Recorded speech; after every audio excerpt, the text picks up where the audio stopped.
से हमसे जुड़े रहने के लिए YouTube पर हमारे चैनल को सब्सक्राइब करें और बेल आइकन को दबाकर घंटी बजाएं। नमस्कार, मैं हूं पवन कुमार चौधरी। आप देख रहे हैं स्टार ब्लू न्यूज। हमारे साथ गृह आचार्य जी हैं। क्या नाम हुआ सर? रुद्रदेव, आचार्य रुद्रदेव। ये धर्म महासम्मेलन में आप लोग हर साल यहाँ पहुँचते हैं शिरकत करने के लिए। काफ़ी कठिनाइयों का सामना करके भी आप यहाँ तक पहुँचते हैं और इस क्षेत्र को आप लोगों ने आश्रम के लिए चुना है, जहाँ एक तरफ पहाड़ और एक तरफ जंगल है। तो कितना आनंद की अनुभूति होती है यहाँ पर? मैं तो ये धर्म सम्मेलन जो है मैं बचपन से ही अटेंड कर रहा हूँ, लेकिन हर धर्म सम्मेलन की अपनी एक अनुभूति और एक आनंद होता है। और वो आनंद जो है हम लोग आके हर साल में 3 बार यहाँ और आनंद नगर में उठाते रहते हैं। जमालपुर हमारे गुरु का जन्म स्थान है। इसका वाइब्रेशन और इसका जो तरंगे हैं, आध्यात्मिक तरंगों का लाभ जो हमें यहाँ मिलता है, उसकी कोई कल्पना नहीं की जा सकती और उसका कोई वर्णन नहीं किया जा सकता। यहाँ पर आनंद की अनुभूति होती है, जैसा कि गृह आचार्य जी ने कहा। क्या नाम हुआ आपका दादा? मेरा नाम आचार्य अनुध्यानानंद अवधूत है और मैं यहाँ पर न्यूयॉर्क से आया हूँ। यहाँ हमारे साथ और भी बहुत सारे दादा हैं। हमारे ईश्वर कृष्णानंद दादा न्यूयॉर्क से आए हैं। इधर परिनिर्वाणानंद दादा कनाडा से आए हैं। तो हमारे कपिल जी भी आयरलैंड से आए हैं। तो हम लोग बहुत सारे लोग आए हैं। हमारे नित्य शिवानंद दादा जी हैं इधर। बहुत सारे लोग हम लोग साथ में आए हैं, एक साथ में यहाँ पर धर्म महासम्मेलन अटेंड करने के लिए। ये हम लोगों के लिए आध्यात्मिक भूमि है, हमारे गुरु का जन्म स्थान है। यहाँ पर पहले से भी बहुत सारे आध्यात्मिक लोग यहाँ पर रहे हैं और आए हैं और हमारे गुरु ने यहीं पर जन्म लिया। पूरे दुनिया में आनंद मार्ग जो है बहुत ही इनका प्रचार प्रसार हो रहा है।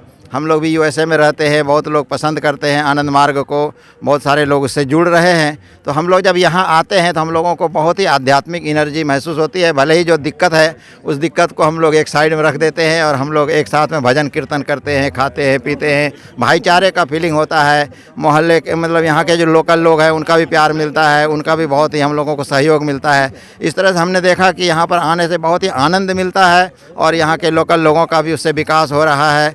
और हमें बहुत ही विश्वास है कि ये जो जगह हम लोगों का नया जगह है, बहुत ही जल्द इसको एक तरह से हम लोग सिटी के तौर पर नेक्स्ट टाइम जब आएंगे पाएंगे और यहाँ पर बहुत सारी सुविधाएं होंगी। हमारे लोकल प्रशासन के लोग भी यहाँ पर आश्वासन दिए हैं और यहाँ के जो कार्यकर्ता हमारे दादा लोग, मार्गी लोग बहुत ही मेहनत कर रहे हैं। तो इस तरह से हमने देखा कि बहुत ही यहाँ पर आनंद ही आनंद है। इसलिए आनंद मार्ग हम लोगों का नाम ही आनंद मार्ग मिशन।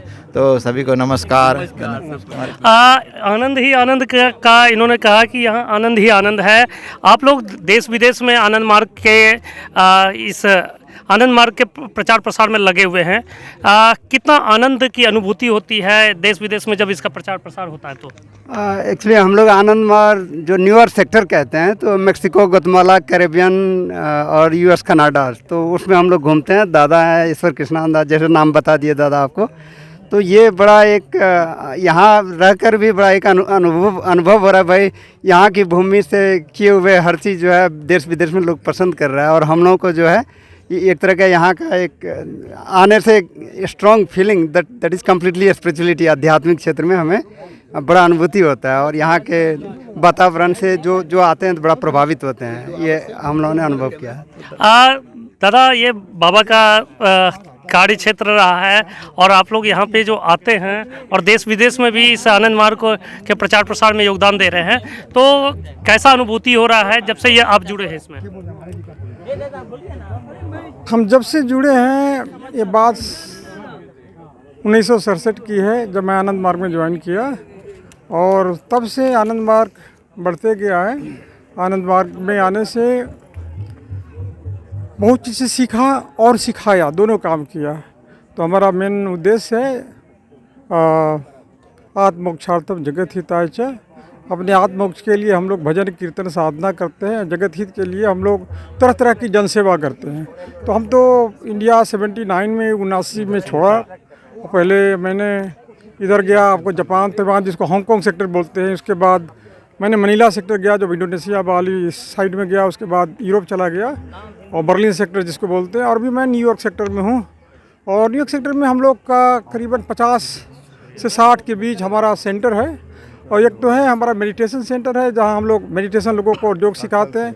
दूसरे हमारा जो है वो सोशल सर्विस का प्रोजेक्ट होता है, जहाँ हम लोग गरीबों के लिए, होमलेस लोगों को खाना खिलाते हैं, खाना बांटते हैं। जैसे कि लॉस एंजल्स सिटी के अंदर, जहाँ की मोर देन 70,000 मतलब 70,000 से अधिक होमलेस है, वहाँ हम लोग रेगुलर मतलब सप्ताह में 4-5 दिन हम लोग खाना बांटते हैं। तो दूसरा वाशिंगटन DC है, जो है अमेरिका का कैपिटल है, वहाँ भी हम लोग का सेवा कार्य चल रहा है। और तरह तरह के हमारे डिपार्टमेंट है। उसके साथ साथ हम लोग कल्चर जो प्रोग्राम होते हैं, सांस्कृतिक कार्यक्रम हम लोग बीच बीच में करते रहते हैं, जो कि आजकल की संस्कृति विकृति हो गई है।